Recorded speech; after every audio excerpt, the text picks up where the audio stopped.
The sheriff snapped the handcuffs shut so hard Ethan winced, and the whole diner went silent. He didn't fight it. He didn't say a word. All he asked, quietly, was to make one phone call before they took him. The sheriff laughed in his face. "Your call can wait." What the sheriff didn't know was that call wasn't for a lawyer. It was for his 8-year-old daughter, waiting outside a school with no one coming to pick her up. And in exactly 14 minutes, when that call went unanswered, a chain of events would begin that no one in this town was prepared for. Because the man sitting in handcuffs wasn't just a stranger eating breakfast. He was the reason 3 black SUVs were about to come tearing down Main Street. Before we continue, if you love stories about single fathers, hidden strength, and the kind of love that never gives up, this is exactly what Single Dad's Story Room was built for. Every single day, we pour everything into bringing you the most emotional, most powerful stories we can find. And the only thing that helps us keep doing that, the only thing that helps this community grow, is you hitting that subscribe button and tapping the notification bell so you never miss the next one. It costs nothing, and it means everything to us. Now, let's get back to Ethan. The diner smelled like burnt coffee and bacon grease, and it was the kind of ordinary morning smell that made what was happening feel even more wrong. Ethan Cross sat very still in the booth by the window, his wrists locked behind him, watching his own reflection in the glass instead of the man standing over him. Sheriff Dale Kessinger had a good 30 pounds on him and 25 years in that uniform, and he wore both like medals. "You federal agents think you can just walk into my town," Kessinger said, loud enough for the whole room, "and sit wherever you want, do whatever you want." Ethan hadn't said he was a federal agent. He hadn't said anything at all about who he was. Kessinger was just talking now, filling the silence with his own certainty, the way men do when nobody has ever told them no. "Sheriff," Ethan said quietly, "I need to make one phone call. You'll get your call at the station. It can't wait that long." Kessinger leaned down, close enough that Ethan could smell the coffee on his breath. "Everybody's call can wait," Kessinger said. "That's what waiting rooms are for." He straightened up, hooked his thumb through Ethan's cuffed arm, and hauled him up out of the booth like a sack of grain. Nobody in the diner moved. A trucker near the counter looked down at his eggs. A woman with a toddler in a high chair turned her son's face away from the window, like she didn't want him to see a man get dragged out in handcuffs before 8 in the morning. Ethan didn't struggle. He didn't argue. Every part of his training told him there was a faster way to end this. 3 words that would turn the sheriff's face the color of the linoleum. But he had reasons of his own for staying quiet. Reasons that had nothing to do with the badge folded into his jacket pocket. He thought about Mia, 6 years old, missing her 2 front teeth, standing at the school gate in a purple backpack too big for her shoulders, waiting for a father who was never late. He had promised her that morning over cereal, his hand on top of her head, "I will never be late again." He had said it because the last time he was late, 3 months ago, she had cried so hard at pickup that the teacher called him at work, and he had sworn to himself in the car on the way there that it would never happen twice. Now the second hand on the diner's wall clock was already past 7:40. He was going to break that promise in the worst way a father can break a promise to his daughter, and there was nothing he could do about it except hope somebody, anybody, answered a phone in time. Kessinger walked him toward the door, one hand clamped around his upper arm. And that was when the bell above the door rang, and a young deputy stepped inside, nearly colliding with them. The deputy was maybe 24, with the kind of nervous energy of somebody still trying to prove himself. His name tag read Ruiz. "Sheriff," Ruiz said. "Dispatch just radioed. Said there's some vehicles coming up the county road. Government plates." Kessinger didn't even turn his head. "Probably lost," he said. "Happens all the time out here." "They're not lost," Ruiz said, and something in his voice made even Kessinger pause for half a second. "They gave a name over the radio. Said they're looking for somebody." Kessinger's grip on Ethan's arm tightened. "What name?" he asked. Ruiz swallowed. "I didn't catch it clean. Static. Something like, he didn't finish, because right then, Ethan's phone began to ring inside his jacket pocket, muffled against his ribs, and every single person in that diner heard it.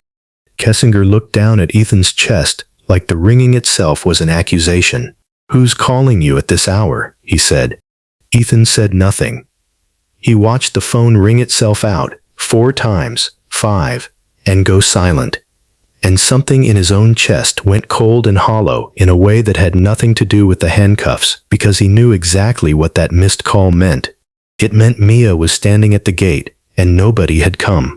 12 miles away, in the parking lot of Lyndale Elementary, a small girl in a purple backpack stood at the curb long after the other children had already been picked up. Mia Cross counted cars the way she always did when she was nervous, quietly, under her breath, the way her father had taught her to count sheep when she couldn't sleep. 1 silver car, not Daddy's. 2 blue cars, not Daddy's. A yellow bus pulling away empty. Her teacher, Mrs. Halloway, came out onto the steps with a clipboard and crouched down beside her. "Sweetheart, is somebody coming for you?" "My daddy is," Mia said. "He's never late." Mrs. Halloway smiled the careful smile adults give children when they don't want to say something true and sad at the same time. "I'm sure he's on his way," she said. "Do you want to wait inside where it's warm?" Mia shook her head. "He said he'd be at the curb. If I go inside, he won't see me." She sat down on the low brick wall by the flagpole, tucked her knees up under her chin, and kept counting cars, and somewhere underneath the counting, a small voice in the back of her mind whispered the thing she never said out loud to her father, the thing she'd learned after her mother left 3 years ago and never came back for a single birthday. "People say they'll come. Sometimes they don't." She pushed the thought down the way she always did, because her father wasn't her mother. Her father had never once broken a promise to her. Not one. Not in 3 years. And she believed in that, the way other kids believed in Christmas morning. She didn't know that 12 miles away, the man who had never broken a promise to her was standing handcuffed on a curb of his own, listening to a phone ring in his pocket that he could not answer, watching the one chance to reach his daughter disappear into voicemail. Back at the diner, Kessinger pushed Ethan out through the door and into the gray morning light, and the crowd that had been watching through the windows spilled out onto the sidewalk to keep watching. "Cuff him to the rail," Kessinger told Ruiz. "I want to finish my coffee before we deal with whatever circus is driving up my road." Ruiz hesitated. "Sheriff, if there's federal agents coming, then they can wait their turn, same as everybody else in this town," Kessinger snapped. "I built this department for 19 years. I'm not about to let 3 shiny trucks with government plates tell me how to run my own morning." He turned and walked back inside, letting the door swing shut behind him, and Ruiz stood there awkwardly beside Ethan, glancing at him sideways like he wasn't sure what he was looking at. "You really a federal agent?" Ruiz asked quietly. Ethan didn't answer right away. He was watching the road at the edge of town, where a thin plume of dust was beginning to rise, still distant, still nothing but a rumor of engines. "I have a daughter," Ethan said instead. "She's waiting for me at her school right now. Can you do something for me?" Ruiz blinked, caught off guard by the request. I can't just let you go, sir. The sheriff would." "I'm not asking you to let me go," Ethan said. "I'm asking you to call the school, Lyndale Elementary. Tell them Ethan Cross is running late, and ask them to keep an eye on Mia Cross until somebody comes."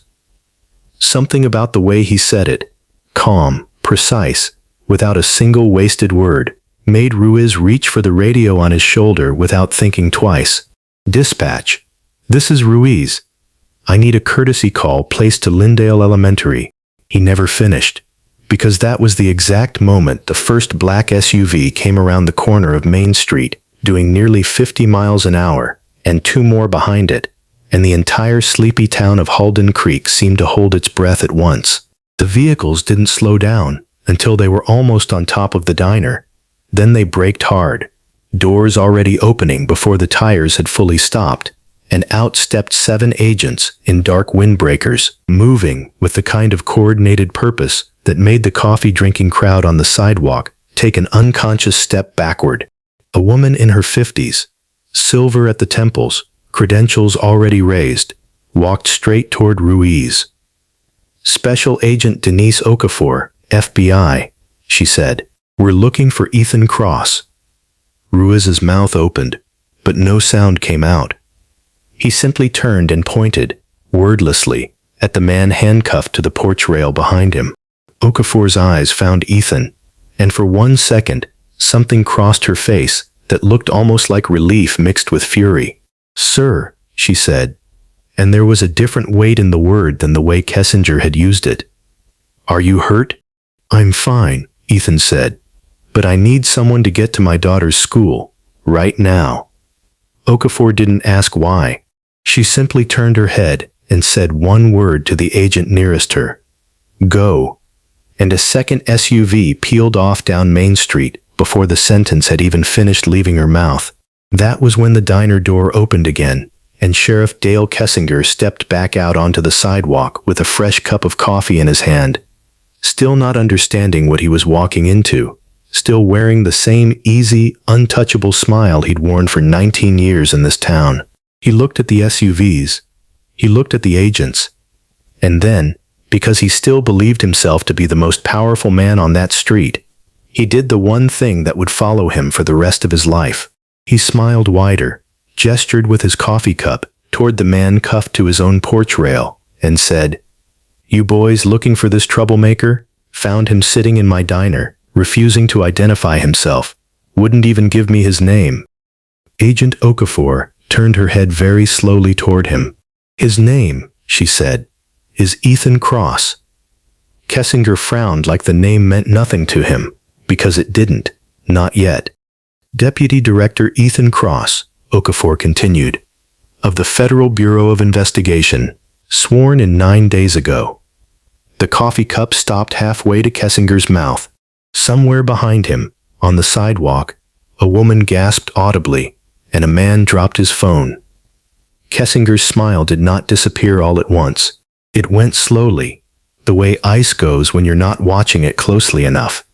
And by the time it was fully gone, his face had turned the color of the pavement beneath his boots. That's not possible," he said. "Uncuff him," Okafor said. "Right now." Kessinger did not move, because his hands, for the first time in 19 years, had forgotten how to do anything at all.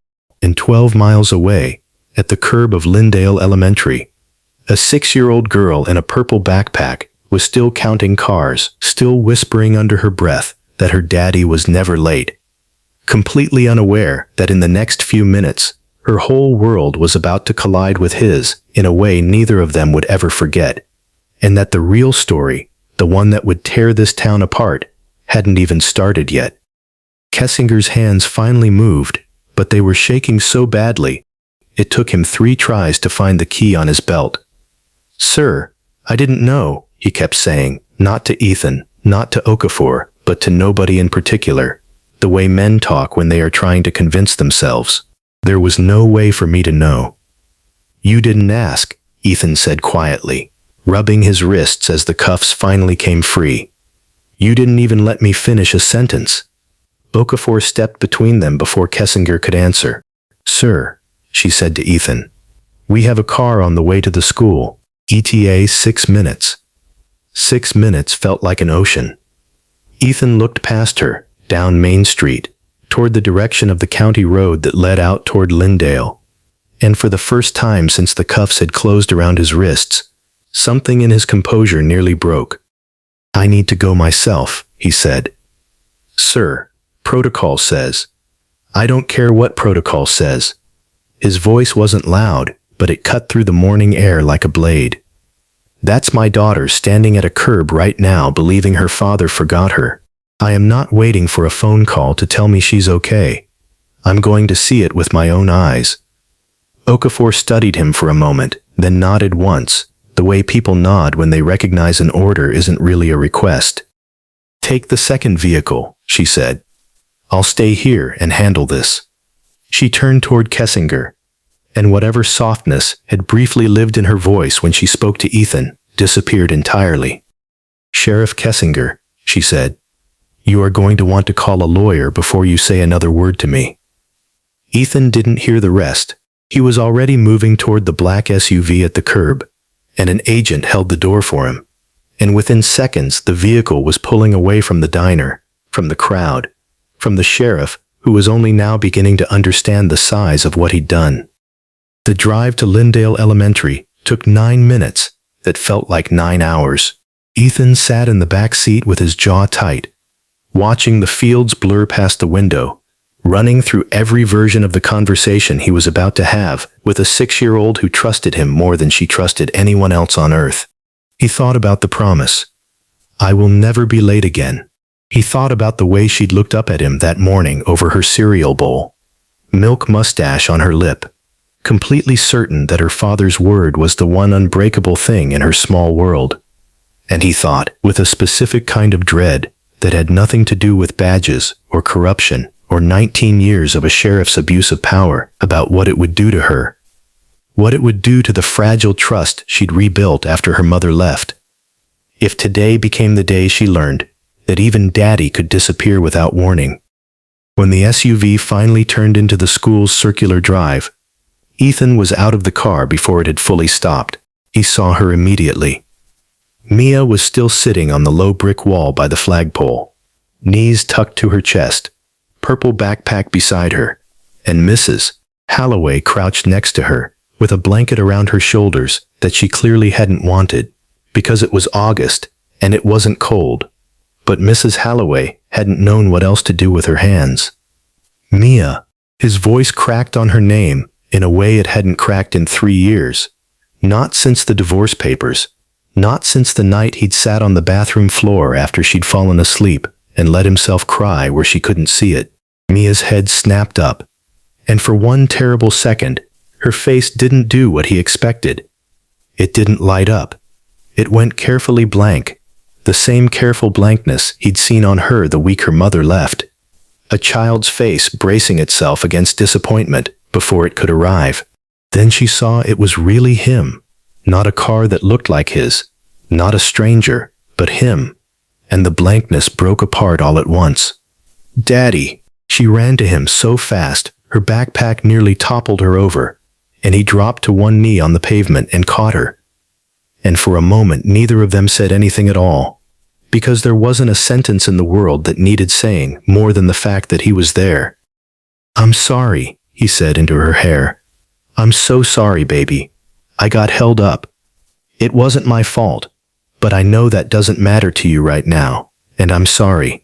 Mia pulled back just far enough to look at him, and her eyes, red-rimmed but dry, the eyes of a child who had learned too early how to hold back tears in front of adults, studied his face carefully. "You said you'd never be late again." "I know. You promised." "I know I did." He held both her hands in his. "And I need you to know something important, Mia. I didn't break that promise because I forgot about you. Not for 1 second. Something happened this morning that I couldn't control, but the second I could get to you, I came, as fast as a car could drive." Mia looked past him, at the black SUV in the drive, at Mrs. Holloway, still hovering a few feet away with her clipboard, at the strange, stiff-suited man standing near the vehicle's open door. "That's not our car," she said. "No," Ethan admitted. "It's not." "Are you in trouble?" The question hit him harder than he expected, because in a way, in the strangest way, the answer was complicated. "No," he said carefully. "I'm not in trouble. But something happened today that's going to change some things. I promise I'll explain it to you tonight. All of it, in a way that makes sense. But right now, all you need to know is that I'm here, and I'm not going anywhere, and I am never, ever going to stop coming for you, no matter what." Mia studied him a moment longer, the particular scrutiny of a child deciding whether to believe an adult, and then, slowly, she nodded and pressed her face back into his shoulder. It was Mrs. Holloway who finally broke the moment, stepping forward with the kind of gentle concern teachers develop after years of watching children wait at curbs. Mr. Cross, she said. Is everything all right? We tried calling twice. Everything's all right now, Ethan said, standing and lifting Mia onto his hip the way he'd done since she was a toddler, even though she was getting almost too big for it. There was a misunderstanding this morning. I promise it's been handled. Mrs. Holloway's eyes flicked to the black SUV, to the agent still standing beside it, and something like curiosity crossed her face. But she was too professional to ask the question directly. Well, she said instead, I'm glad you're both all right. As Ethan carried Mia toward the SUV, his phone buzzed in his pocket, and this time he could answer it. It was Okafor. Sir, she said, you'll want to see this before you head back. Kessinger's people are pulling files right now, and what we're finding isn't just about this morning. What do you mean? There was a pause on the line. The specific kind of pause agents use when they're deciding how much to say over an open channel. Sir, there's a name in his arrest logs from 6 years ago. A man held for 31 hours with no charges filed. No record of release. No family ever notified. Ethan felt something cold settle in his stomach that had nothing to do with his daughter. Who was he? That's the problem, Okafor said. According to every document we can find, that man doesn't exist.